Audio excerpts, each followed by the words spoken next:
Okay, with the telescript n.a.b. booth showing, Jim, what do you call these style of prompter? Traditionally, they're presidential prompters or speech readers. And where are these used ordinarily? This is the big thing for politicians. You know, when politicians give presentations, this is what they're using. Using a speech viewer. When you see the president giving a presentation, this is what he's using. President Obama uses our gear, our software, every day. Obama does? Yes, we've had a relationship with the White House for many, many years.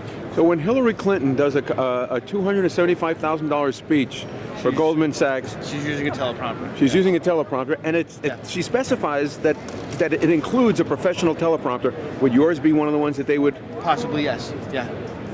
We're one of the few pro prompter companies in the market. What does something like this sell for? Generally, list price, something like this probably would cost you about 11 grand out the door for both sides, plus a custom case.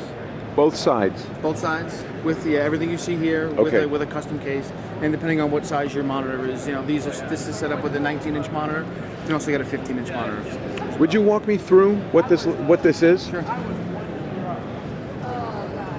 Essentially, what you've got here is you've got a 19-inch monitor on a base. It's a flat screen. Flat screen TV, all kinds of inputs, SDI inputs, analog inputs, whatever you need, and it's on a base, and the base enables you to attach some poles. At the top of the poles, you'll find a mirror clip. The mirror goes into the clip, and these are actually specially coated pieces of glass. They're mirrors, and it's reflecting. The monitor actually reverses the image. So when you see it in the mirror, because that's backwards. Yeah, exactly. But when you see it in the mirror, because it's a mirror. Okay, so here's the podium. Yep. I'm Bill Clinton, and this when the audience sees, they see through it. From the other side, they see nothing. You see the words, they don't. And then the orator stands here and looks through, and when you think that they're looking at the audience, they're looking at their prompter mirror. And then obviously there's somebody behind the scenes with a laptop computer and a hand controller that's controlling the speed for the person giving the presentation. A professional prompter. Professional prompt operator, yeah. Prompt operator. Yep.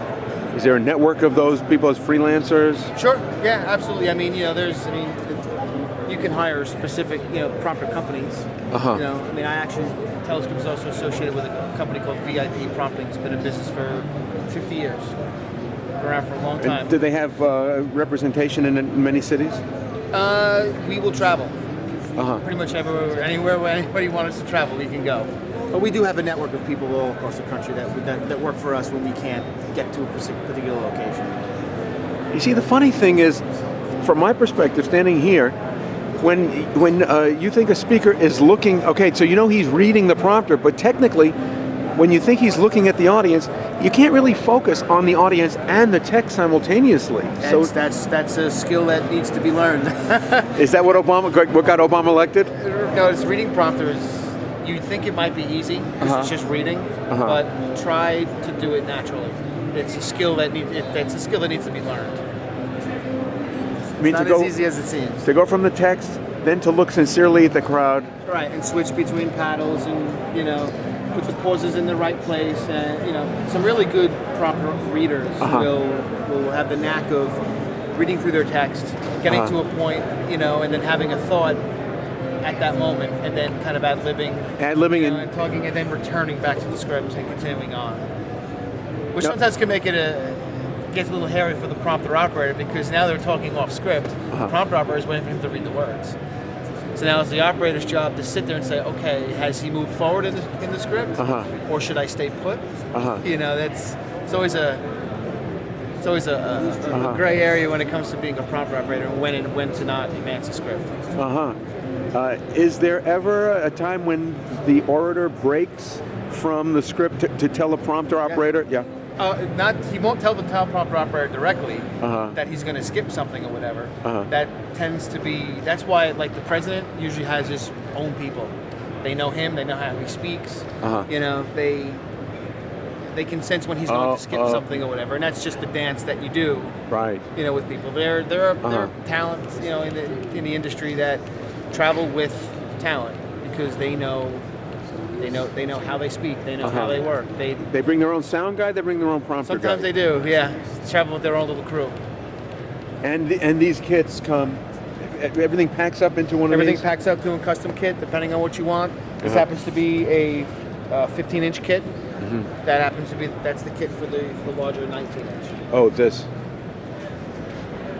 Very good. So would you read from the prompter? I just want to see what your eyes look like when you're reading the prompter. Sure. Okay.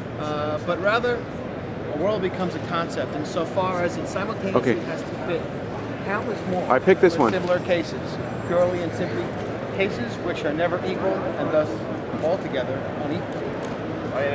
Just as it is certain that one leaf is never totally the same as another, so it is certain that the concept of leaf is formed by arbitrarily discarding these individual differences and by forgetting the distinguishing aspects. It sounds like a very expensive bedtime story. Yes. I don't know who wrote this copy, but it's there and I'll read it. So there you have it.